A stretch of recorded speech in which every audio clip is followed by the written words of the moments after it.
سلام سلام فتوات تخاتلتي مدب كابي هاوس كمي تخونو كانتو لمود حج دما نعقم يحقوسي بسبالنا يتحستو تمليسنا لنا نعنا نمحقاس تداليو لايك بمكبار تابعنا حدش تخاتلت مدب ناسخونكم دما سابسكرايب بمكبار تخافلت مدب ناخد كونو نعد من دابلكو نابسة دالخولكم مدب كأتو ات فيلم كجمر أبوشت أفغانستان أمو طالبانن የአሜሪካ ወታደራትን ዝተኸፈተ ውግእን ዕዘብ ኣብዚ ውግእ ጣሊባን ኣብ ልዕሊ ናይ ኣሜሪካ ወታደራት ፀብለልታ ዝረኣዩ ኮይኖም ዳርጋ መብዛሕትኦም ናይ ኣሜሪካ ወታደራት ክሞቱ ከኣሉ ሓደ ቶም ዝተባሃለ መራሒ ወታደራት ኣሜሪካ እግሩ ተሃሪሙሎ ነዚ ዝረኣየ ጃክ ዝተባሃለ ወታደር ንሓላፊ ሽፋን ንምክባር ይኸይድ ብኸምዚ ድማ ናይ ኣሜሪካ ወታደራት ነቲ ዝተኸፈተ ኩናት ስለዘይከኣልዎ ብቕፅበት ሓገዝ ሓቲቶም ካብቲ ቦታ ክወፁ ከኣሉ ድሕርዚ ተዕዘብትና ድሕሪ 5 ዓመት ናብ ዘሎ ህይወት የሰጋግረና ጃክ ብሰንኪ ናይቲ ኩናት ኣእምሮኡ ዝተጎድአ ኮይኑ ዳርጋ መብዛሕትኦም የዕሩኽቱ ስኢኑ ነበረ በዚ ምክንያት ድማ ካብ ናይ ወታደር ህይወት ወፂኡ ሰላማዊ ናብራ ንምንባር ወሲኑሎ ምሳኩ ኤሪል ናይ መካኒክ ስራሕ እንዳሰርሐ ህይወቱ ይመርሕ ነበረ ብግላዊ ህይወቱ ጃክ ቻርልስ በሃል ውሉድ ክህልዎ ከሎ ሰበይቱ ድማ ሱዛን ትበሃል ስድራ ቤት ጃክ ናይ ሰልዲ ሽግር ስለዘለዎም ብዙሕ ናይ ቢል መኽፈሊኦም መዓልቲ ሓሊፍዎም ነበረ ጃክ ነዚ ኩሉ ሽግር ኣብ ግዚኡ ክዕርዮ ወላ እንተዘይከኣለ ንሰበይቱ ግን ኩሉ ነገር ከም ዝዕርዮ ቃል ኣትወላ ንፅባሒቱ ኣንጊሁ ጃክ ናብ ስራሕ ገስገሰ ኣብቲ ውሽጢ ከተማ ፍሬሽ ብዝብል ዝፍለጡ ናይ ጋንጊስተር ኣባላት ኣለዉ ናይዞም ተፈራሕቲ ጋንጊስተራት ስራሕ ኣብ ትካላትን ድኳናትን እንዳኸዱ ካብ ዝተፈላለዩ ሰባት ሰልዲ ምቕባልን ምምንጣልን እዩ ሕጂ ድማ ናብ ናይ በዓል ጃክ ትካል መፂኦም ኣለዉ ፍሬሽ ናብ ቅድሚት ይመፅእ እሞ ምስ ጃክ ክዘራረብ ጀመረ ኣብዚ ስራሕ ብዙሓት መኻይንን ዝዕረያ ስለዚ ንዓና ዝተወሰነ ሰልዲ ሃበና ብምባል ንጃክ ከፈራርሖ ንዕዘብ ጃክን በንጻሩ ወል ሓደ ሰልዲ ከምዚ ሂቦም ብምግላጽ ዓብ መፍትሕ ናይ መኪና ኢሉ ንኩሎም ኣባላት ናይ ፍሬሽ ክሃርሞም ከኣለ ቀፂሉ ናብ ፍሬሽ ኣብ ሰምርሓሉ ግዜ ሓላፊቶም ጋንጊስተራት ፍሬሽ ድማ በቃ ቀልጢፍና ካብዚ ክንከይድና ብምባል ኣባላቱ ኣኪቡ ኸደ ኤሪል ግን ጃክ ምሶም ጋንጊስተራት ምብኣሱ ኣይፈተወሉን ምክንያቱ ዞም ኣዋሉ ነቲ ተሸግሮም ሰብ ገዲፎሞ ብምኻድ ንቤተሰብዮም ዘጥቅዕሉ ጃክ ነዚ ምስ ሰምዐ ቀልጢፉ ናብ ስድርኡ ምርሐ ጃክ ልክዕ ኣብ ከባቢ ገዝኡ ምስ በፅሐ ፍሬሽ ድማ ካብ ገዝኡ ወፂኡ ናብ መኪንኡ ይድይባሎ ጃክ ድማ ኣኩኡ ብዝነበሮ ነገር ኣመናይ ስንቢ ድሞ እንዳጎየ ናብ ውሽጡ ገዝኡ ኣተወ ብዘሕስን ድማ ጃክ ደንጉ ነበረ ቅድሚ ንሱ ምምፅኡ ሰበይቱን ወዱን ተቐቲሎም ረኣየ ድሕሪ ዝፍጻመ ድሕሪ ዝተወሰነ ሰዓት ፖላይስ ናብ ናይ ጃክ ገዛ ይመፁ ንጃክ ድማ ዝጥርጥሩ ሰብ እንተሃልዩ ሓትዎ ጃክ ግን ነዚ ተግባር ዝፈጸመ ፍሬሽ ምዃኑ ብዝግባእ ይፈልጥ እኳ እንተነበረ ነቶም ፖላይስ ግን ክነግሮም ኣይደለየን በዚ ድማ ገዲፍዎም ከደ ሓሲብዎ ዘሎ ድማ ቀተልቲ ስድሩ ብኢዱ ቀቲሉ ሕነኽ ፈደሎም ደልዩ ነበረ ብመኪና ገይሩ ንፍሬሽ ኣብቲ ከተማ ክደለ ድሕሪ ምምሳይ ድማ ኣብ ሓደ ኣፍ ደገ ናይ ባር መኪንኡ ጠጠው ኢላ ይርአ ሽጉጡ ሒዙ ንውሽጢ ድሕሪ ምእታው ድማ ንነብሲ ወከፍ ኣባላት ናይ ፍሬሽ ክሃርሞም ጀመረ ፍሬሽ ድማ ጃክ ብቤተሰቡ ዝመፅኦ ሳቅ ከም ዘይብል ኣይተረድኦን ነይሩ ንጃክ ተራ መካኒክ ከም ዝኾነ ጥራሕ እዩ ገሚቱስ ነበረ ድሕሪ ናብቲ ባር ምእታው ግን ጃክ ከም ግምቶም ዘይኮነስ ሓደገኛ ቀታሊ ምዃኑ ብተግባር ረኣዮም ድሕሪ ዝተዕዘብትና ድሕሪ 5 ወርሒ የሰጋግረና በስ ድማ ጃክ ብሰንኪ ንበዓል ፍሬሽ ምቕታሉ ኣብ ቤት ማእሰርቲ 5 ወርሒ ከም ዝተኣሰረ ንርዳእ ዋላ ግን ኣብቲ ቤት ማእሰርቲ ድሕሪ 5 ወርሒ ሕጂ እውን ሞት ሰበይቱን ወዱን ክወፀውሉ ይከኣለን ሓደ መዓልቲ እቲ ምስ ጃክ ኣብ ውትድርና ዝነበረቶም ክበፅሖ ናብቲ ቤት ማእሰርቲ መፂሎ ድሕሪ ሰላምታ ድማ ቶም ንጃክ እዚ ፈፂምካዮ ዘለኻ ንቤተሰብካ ክትብል ስለዝኾነ ዝገበርኩ ገይረ ካብዚ ቤት ማእሰርቲ ከውፀካ ኢሉ ቃል ይኣትወሉ እንተኾነ ግን ጃክ ብድሕሪ ሰበይቱን ወዱን ካብቲ ቤት ማእሰርቲ ክወፅእ ኣይደለየን በስ ድማ ንቶም ዓርኩ ኣይከውንኒ ብምባል ይቕብፆሞ ናብ መእሰሪ ክላሱ ተመለሰ ብተመሳሳሊ ራምሲ ዝተባሃለ ሰብ ከዓ ንጃክ ክበፅሖ ናብቲ ቤት ማእሰርቲ ይመፅእ ናይ ራምሲ ድሌት እውን ልክዕ ከምቶም ንዕኡ ካብቲ ቤት ማእሰርቲ ምውፃእ ነበረ ሕጂ እውን እንተኾነ ግን ጃክ ኣብ ቃሉ ጸኒዑ ነበረ። በዚ ድማ ንራምዚ ካብዚ ዘለዎ ቤት ማእሰርቲ ክወፅእ ከም ዘይደሊ ይነግሮ። በዚ ድማ ናብ ቦትኡ ይምለስ። ድሕሪ እዚ ነገር ፍርቂ ለይቲ ቢሉ ይኸውን ክልተ ገጾም ዝተሸፈኑ ወታደራት ናብቲ ጃክ ዘለዉ ክላስ ኣተዉ። ንጃክ ዓፊኖም ድማ ናብ ራምዚ ወሰድዎ። ራምዚ ንጃክ ናይ ቀደም ወታደር ብምዃኑ ምስኡ ከስርሖ ደልዩ ነበረ። ብኻልእ ድማ ነቶም ናይቲ ከተማ ሓደገኛታት ጋንግስተራት ዝበሃሉ ጃክ ብቐሊሉ ክቐትሎም ምኽኣሉ ንራምዚ ኣገሪምዎ ነበረ። በዚ ድማ ብብቕዓቱ ተደሚሙ ኣብ ሴክሽን 8 ዝበሃል ናቱ ኣባልነት ክምድቦ ደለየ። ቀፂሉ ራምዚ ከማኸ ዓይነት ጅግና ኣብ ሴክሽን 8 ክሰርሕ ኣለዎ ብምባል ምስኦም ክጽምበር ይሓቶ። ጃክ ዋላ እውን ኣብ ሴክሽን 8 ክሰርሕ እንተዘይደለየ ግን ሕራይ እንተዘይሉ ክቐትልዎ ምዃኖም ስለ ዝፈልጥ ብሓሳቡ ተሰማምዐ። ንጽባሒቱ ድማ ጃክ ናብቲ ናይ ሴክሽን 8 ህንፃ መጸ። ሴክሽን 8 ዝተባሃለ ትካል ምስ መንግስቲ ተሰማሚዑ ዝሰርሕ ትካል ኮይኑ እሶም ዝቐትልዎ ሰብ ድማ ገበነኛታትን ዘይሕጋውያንን እዮም። ሴክሽን 8 ዋላ እውን ምስ መንግስቲ ዘይሰርሕ ትካል ይኹን ንጃክ ግን ኣብ ጎኒ መንግስቲ ጠጠው ዝበለ እዩ ብምባል ብዛዕባ ሴክሽን 8 ጽቡቕ ነገር ተነጊርዎ ኣሎ። እቲ ክብድ ዝብል ነገር ድማ ኣብ ሴክሽን 8 ዝመፁ ዓበይቲ ናይ ማፍያታት ሓለፍትን ሓደገኛታት ሰብን ስለ ዝኾኑ ዝኾነ ይኹን ካብ ሞት ክተርፍ የብሉን። ጃክ ድማ ኣብኡ ክሳብ ዝሰርሐ ኬድካ ቅተል ዝብል ትእዛዝ እንተተዋሂብዎ ግድን ክቐትል ኣለዎ። ግበራይ ትግበር ትእዛዝ ወታደር ማለት እዩ። ድሕሪሲ ምስኡ ድሰርሑ ንጃክ የላልይዎ። ምስ ሊዛን ብሮንን ሪክን ሮይን ዝተባሃሉ መሳርሕቱ ክሳብ ኣብ ትካል ዝሰርሕ ዝሃለወ ምስዞም ሰባት ክሰርሕ ኣለዎ። ጃክ ዘድልዮ ኩሉ ነገር በቲ ትካል ክማልኣሉ ክኣለ። በዚ ድማ እቲ ናይ መጀመርያ ተልእኽኡ ምስ ሊዛ ሚሽን ተዋህቦ። ኣብዚ መልእኽቲ ኣብ ታርጌት ዘሎ ሰብ ካስቴሎ ዝተባሃለ ኮይኑ ካስቴሎ ኣብ ናይ ውትድርና ዓብ ቦታ ዘለዎ ብዘይሕጋዊ ኣገባብ ኣፅዋር ንማፍያታት ትሸይጥ ከም ዝኾነ ተነጊርዎም ኣሎ። ብተወሳኺ እዚ ሰብ ንሩሳውያን ማፍያታት ብዙሕ ኣፅዋር ዝሸይጥ ብርግጽ ብዙሓት ሓለውቲ ኣለዎ። ግን ግድን እቲ ሚሽን ክፍጽምዎ ስለ ዘለዎም ንካስቴሎ ክቐትልዎ ኣለዎም። ካስቴሎ ዝርከበሉ ቦታ ኣብ ውሽጢ ሜክሲኮ ስለ ዝኾነ ምስ ሊዛ ብምዃን ናብ ሜክሲኮ ክኸዱ ንዕዘብ። ካስቴሎ ከም ልማዱ ምስ ናይ ሩስያ ማፍያታት ኣፅዋር የዘዋውር ነበረ። ጃክ ምስ ሊዛ ድማ ንምቕታሉ ምቹእ ግዜ ንምርካብ ቦታ ሒዞም ይጽበዩ ኣለዉ። ኣብ መንጎ ግን ሊዛ ሓሳባ ትቕይር እሞ በይንኻ ስራሕየ ብምባል ንጃክ ትእዛዝ ኣመሓላለፈትሉ። ብኻልእ ካስቴሎ ድማ ምስ ጆን ዝተባሃለ ናይ ማፍያ ሓላፊ ተራኺቡ ነበረ። ጆኒ ምስ መፀ ካብ ካስቴሎ ዝወሰዶ ኣፅዋራት ኣሸገርቲ ስለ ዝኾንዎ ንካስቴሎ ክወቕሶን ሰምዕ።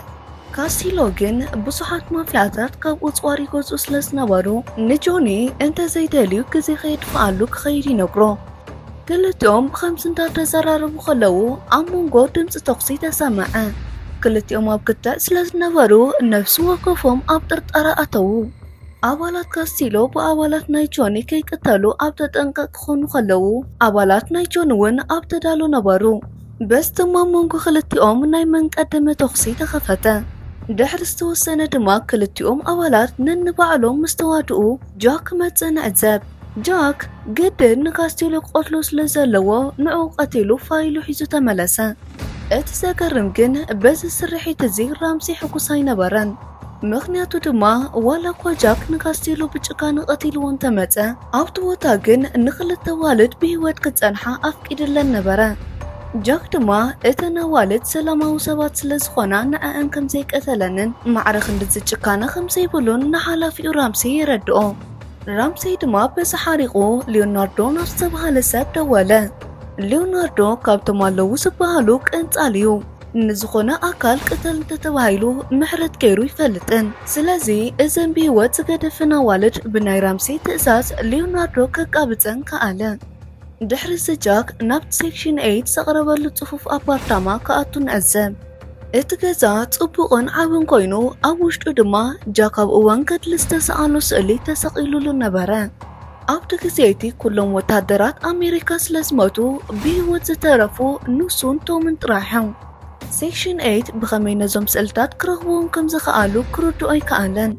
كبرات تخطاتلت مدبنا نسوم نقربلكم فيلمتات بصفات سريحنا نابخم نقربهم مدبات كنود سوح تحري أفسيسنا لنا نسوكم دما لايك بمقبارة باراتعنا حدشت أولتنا دما سابسكرايب كتقبرونا عدمكم نابتا سبتنا خبلكم دحر سجاك أبيت مستا كوفيلولو ليسا دما خمو نمستا نابتوتا متيالا ليسا خوف تحر مبالا كابتا مجمرة معالت سرائيتو كم صفتوتو نكرتو جاكن كساب حجي نمواتي تسبيتو كرسعان سلسي كالا مسخونة قوار ركب كل ويدالي نبران نتصبحيتو نبعال جاك بمرحت سيكشن 8 حدش ميشن توهابهم عب تحت منقستي عب حلاف نتزلوون قنبقبوس تجمال غساب سلزلو نعو كواقدو تلقو توهابهم بخاله اتوم نيت حلافي كاردتات قالي نقر صبو 5,000 فليت اومان لوو بس تمان ندحنا نتتوعى السلطان نعون بيتاسبون بمكينة حيزومهم كادو استهلو خزين جاك سلستوها دما جاك نتبع السلطان سلوا مكينة سعوة جمرة اتبع السلطان دما نجاك بجاخي تقتلني سبيت لاتني كم ودما قلعب بمبال لمنون عزاب جاك نتحالافي بحازني تان مختار لنغا بسخونو لساعات كالوت أولات سيكشن 8 برحكاتي قتلوه دحرسي رامسي نايجاك نجر أقولت أنقو أما جمرات الأخوة نخلت والد متعانين بمبال كيك أتلن متينيرو حج دمان سواء السلطان نمقتال لنغا سلسخونة نجاك نمقتال تأزازا محلالفة جاكن أولات سيكشن 8 كقتلوا مخانم سلسكمتا أقدمو كيدو نبرا دحرسي ناب عركتهم يخيدمو ناب سيكشن 8 سبال تكال تتأمبيرو 5 نبرا ينقرو قتيلو جاك أنا نزي سيكشن 8 سبال تكال زيد لسبي تلازي قال نقر كي تفتر كاب سهاجر هادي مخوات سألني بلو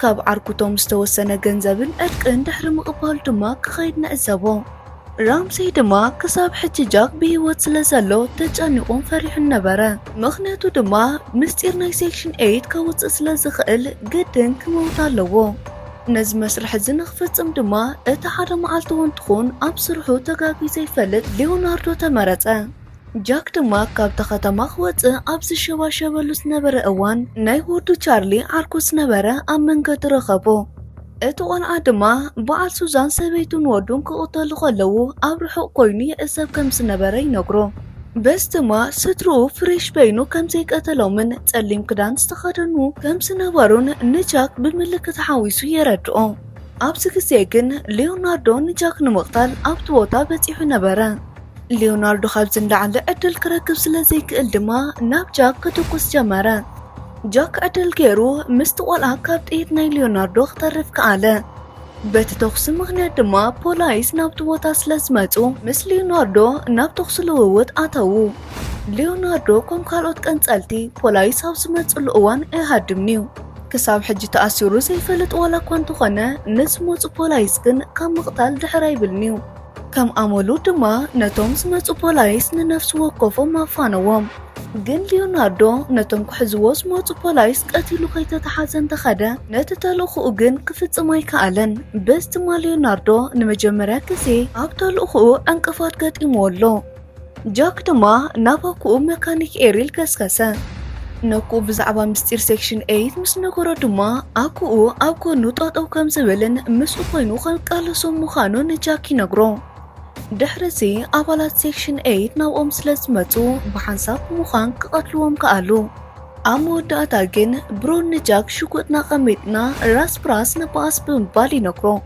جاكون نحطو تقابلو إدبي إتكباسو جمارو دحرس توسنا بأسجن برون بزرخ بعدل تتكيمو كاراحيزو نجاك قتلو تقاربو نبارا انتو خنجن بناي جاك فقري تتلقاس نبرت ليزا نبرون بشوكو توكيسا قتلتو قد إلى ليزا نجاك نو حسبوتا بعليك وستكاي بمبال حيزاتو غدت انتو خنجن جاك سي حاسبو ليزا زنجعا أبرؤسو هاريما نابرامسي وسادتو كساب حجي نايليزا حاليوت قبل الجاك نتقاودا نبرا كاب وسجدت دما رامسي نجاك ساربرايزا لنبمبال نحادا سب كاب دقن وشتا أتوو اتلو الحلاف نت نبرون عرك جاك سنبرن توم مسارح تبع رامسي 5 خناي نقرو بتوساخي نجاك مرتن ناب سيكشن 8 كتنبرن زقبرا سب انتلو بعلو توميو በዓል ራምሴ ንቤተሰብ ናይ ጃክ ከም ዝቕተሉ ክገብሩ ከለዉ ጃክ ድማ ሕኑ ይፈዲ። ድሕሪ ዘይ በዓል ራምሴ ንጃክ ካብ ቤት ማሰርተ ኣውፂኦም ሓደ ካብ ኣባላቶም ይገብርዎ። ስለዚ ነዚ ኩሉ ዝተፈጠረ ነገር ዝመርሑ ዝነበሩ ሰባት እዞም ክልተ ሰባት እዮም። ድሕሪ ጃክ ወል ሓደ ሰብ ኣብ ጎኑ ከምዘየለን ንወል ሓደ ሰብ እውን ክኣምን ከምዘይብሉን ተረዲኡሎ። ብኻልእ ድማ ራምሴ ሊዛን ቶምን ኣኼባ ከካይዱ ስለ ዝኾኑ ሰለስቲኦም ኮፍ ኢሎም ክመያየጡ ጀመሩ። ራምሴ ብዘረብኡ ጃክ ክቕተል ከም ዘለዎ ይዛረብ። ምክንያቱ ድማ እዚ ሰብ እዚ ካብ ሕጂ ንድሓር ዕድል እንተሂብናዮ ክቐትለና እምበር ክሰርሓልና ይክእልኒ ብምባል ንምቕታል ትእዛዝ ኣመሓላለፈ። ድሕሪ ናይ ራምሴ ውሳነ ድማ ቶም ናብ ጃክ ዘለዎ ክፍሊ ኸደ። ድሕሪ ንጃክ ኣነ ኣብ ናይ መንግስቲ ተልእኾየ ዘለኹ ብናይ መንግስቲ ትእዛዝ ንራምሴ ኣብ ታሕቲ ቁፅፅር ክእትዎም መደብ ሒዘ መፂ። ንሶም ግን ምስኦም ከም ዝሰሪሖም ዝፈልጡኒ። ሕጂ ድማ ከም ግምተይ እንተኾይኑ እቲ ንራምሴ ዝረኽበሉ ግዜ ሰዓቱ ኣኺሉሎ። ስለዚ ክትሕግዘኒ ብምባል ንኩሉ ነገር የረድኦ። ጃክ እውን በዚ ነገር ስለዝተሰማምዐ ነቲ ናይ ሓደጋ መብራህቲ ይውልዖ። ቀፂሎም እቶም ናይ ራምሴ ኣባላት እንዳጎየዩ ብዝኣተውሉ ግዜ ንኩሎም በብሓደ ቀተልዎም። ኣብ መወዳእታ ዝተረፉ ራምሴን ሊዛን ጥራሕዮም። ኣብ ናይ ተኽሲ ግዜ ድማ ራምሴ ንጃክ ኣብቲ ልዕሊ ጣውላ $3 ሚልዮን ኣሎ ብምባል በጃኻ ንዑ ወሲድካ ኺድ ንዓይ ግን ኣይትቕተለኒ ብምባል ለበብኡ ኣፍሰሰሉ። ጃክ ንራምሴ ንናይ ቤተሰብ ህይወት ብገንዘብ ኣብ ስምምዕ ክኣቱ ይክእልኒ ብምባል ደጋጊሙ ናብኡ ተኮሰ። ኣብ መወዲ ተኽሲ ሊዛ ነቶም ብሽጉጥ ሃሪማቶላ። ቶም ብህይወት ዝፀንሓለን ግዜ ናይ ደቃይቕ ጥራሕን። ቅድሚ ምማቱ ግን ንጃክ ንናይ ቤተሰቡ ሞት ተሓታቲ ክኸውን ስለ ዝኽእል ይቕሬት ይሓቶ። ጃክ ነቶም ኢመርጀንሲ ንምሃብ ሽጉጡ ደርቢቡ ብምባሩ ሊዛ ዝወደቐ ሽጉጡ ብምልዓል ናብኡ ቀባቢላ ዝኣዘዘቶ ክገብር ንጃክ ትነግሮ። ጃክ ድማ ተሲኡ ኣብቲ ሽጉጥ ዓረር የለን ኢሉ ድሕሪ ምንጋር ንሊዛ ብኢዱ ይቐትላ። ቀፂሉ ነቲ ልዕሊ $3 ሚልዮን ሒዙ ዝሃድም ዝነበረ ራምሴ ብመኪና ይቆዮ። ድሕሪ ዝተወሰነ መንገዲ ንራምሴ ርኪቡ ጠጠው ምስ ኣበሎ ሽጉጡ ይዕሚሩ ኣብ እንዳ ፖሊስ ክወስዶ ሓሲቡ እኳ እንተነበረ እንተኾነ ግን ራምሴ ንጃክ ንቤተሰብካ ኸማን እኹል ሓለዋን ምሕደራን ዘይብልካ በትኪ ሰቢኻ ካብ ዝረኣኽዎም ኩሎም ሰባት ሰነፊኻ ብምባል ሕዱር ሕማሙ ቀስቀሳሉ። በዚ ሕርቃኑ ክቆፃፀር ዘይከኣለ ጃክ ድማ ደጋጊሙ ተኩስ ይቆትሎ። ኣብ ካልኦት ኣዘብትና ነዝተልእኾ ዝመርሕ ዝነበረ ማርቲን ዝተባሃለ ሰብ ንላለ። ጀነራል ማርቲን ነቲ ንብዙሕ ግዜ ከሳቕዮም ዝፀንሐ ራምሴ ጃክ ስለ ዝቐተሎ ብስርሑ ኣድንቆ። ብተወሳኺ ንትካልና ከምኻ ዓይነት ሰብ ኣድላይ ስለ ዝኾነ በጃኻ ኣብ ጎኒ መንግስቲ ኮይንካ ክትሕግዘናን ምሳና ክትሰርሕን ብምባል ንጃክ ዕድመ ስራሕ ኣቕረበሉ። ጃክ ግን ድሕሪ ዝኩሉ ጠጠው ንዝብለሉ ቤተሰብ ስለ ዘይብሉ ምስኦም ናይ ምስራሕ ውጥን ኣይተረኣዮን። ድሕሪ ግን ማርቲን ሓሳቡን ተቐይሩ ክድውለሉ ቁፅሪ ቴሌፎኑ ይህቦ። ጃክ ብሰላም ንምንበር ወሲኑ ናብ ገዝኡ ኣብ ዝተመለሱሉ ግዜ ግን እቲ ቐንፃሊ ሊዮናርዶ ኣብ ውሽጡ ገዝኡ ይፅበዮ። ሊዮናርዶ ብሰንኪ ጃክ ህይወቱ ተበፅቢፅሎ። ምክንያቱ ሓንቲ መዓልቲ እውን ትኹን ሊዮናርዶ ሰብ ክቐትል ተላኢኹ ፈሪስዎ ይፈልጥኒዩ። በዚ ድማ ብዙሓት ለኣኽቲ ዓማዊሉ ንጃክ ክቐትሎ ተላኢኹ ክቐትሎ ብዘይምኽኣሉ ኣብ ልዕሊኡ እምነቶም ስለ ዘግተሉን ስርሑ ጠጠው ከም ዘበለን ይነግሮ። ወሲኹ ነዚ ኩሉ ሽግረይ ተሓታቲ ንስኻ ኢኻ ብምባል ኣብ ልዕሊ ጃክ ወቐሳ ይጅምር። ናብ ዝነበሮ ስራሕ ክምለስ እንተኮይን ድማ ግድን ንጃክ ክቐትሎ ኣለዎ ማለት እዩ። ሊዮናርዶ ምስክር ዘየድልዮ ሓያል ቀንፃላይ ዋላ እንተኾነ ጃክ ድማ ካብኡ ዘይንእስ ብዙሕ ዝሕለፈን ሓያል ወታደርን ነበረ። ኣብ መንጎኦም ብዙሕ ናይ ህይወት መንፀንሐ በኣሲ ድሕሪ ምክያዱ ድማ ኣብ መወዳእቱ ጃክ ንሊዮናርዶ ብሽጉጥ ክቐትሎ ከኣለ። ኣብ ናይ መወዳእታ ትዕዝብትና ድማ ጃክ ምስ መንግስቲ ክሰርሕ ኣብ መደምደምታ ስለ ዝበፅሐ ናብ ማርቲን ክድውል እንዳረኣና ትዕዝብትና ንዛዝም። ፍትዋት ተኸታተልቲ መደብና ብዘቕርብናልኩም ዕቁባት እንተኮይንኩም ላይክ ሃቡና። ሓደሽቲ ተኸታተልቲ መደብና ዝኮንኩም ድማ ንኻልእ ግዜ ከምዚኦም ዝኣመሰሉ እሰቲ መደባት ንምርካብ ሳብስክራይብ ብምግባር ነታ ናይ ደወል ምልክት ብምጥዋቅ ናይ ወትሩ ተኸፈልቲ መደብና ክትኮኑ ዕድሜናዩ። ንዘለኩም ሃናፂ ሓሳብ ይኹን ነቐፌታ ወይ እውን ክነቕርበልኩም ትደልይዎ መደብ ኣብ ኮመንት ሴክሽን ኣሙጡልና እንዳበልኩ ክሳብ ብኻልእ መደብ ንራኸብ ፀፅብቑ ንዓኹም።